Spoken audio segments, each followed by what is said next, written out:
Le jeu continuait. Chaque rencontre comme une danse silencieuse où personne ne pouvait prédire le pas de l'autre. Naya marchait toujours avec assurance. Son sourire était léger, ses gestes précis.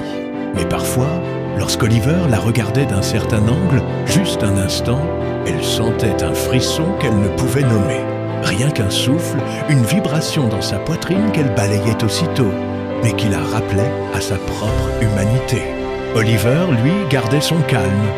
Toujours exact, toujours maître de la situation.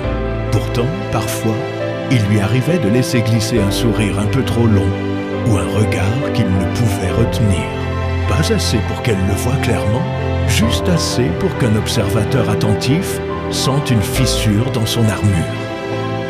Leur conversation se déroulait sur ce fil invisible, où chaque mot était calculé mais chargé de tension. Un rire trop bas, un geste trop proche, un silence qui dure un peu trop, et l'air semblait brûler autour d'eux. Ils étaient tous les deux conscients de elle autre d'eux, une manière que aucun n'admettait.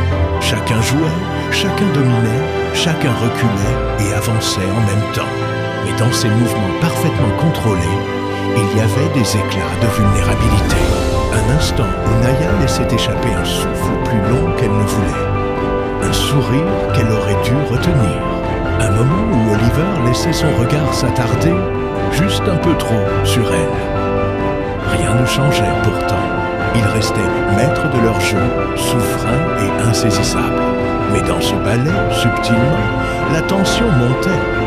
Chacun sentait le pouvoir de l'autre. Chacun sentait qu'un frisson de désir, de curiosité ou de fascination commençait à griffer leur contrôle, sans jamais le briser.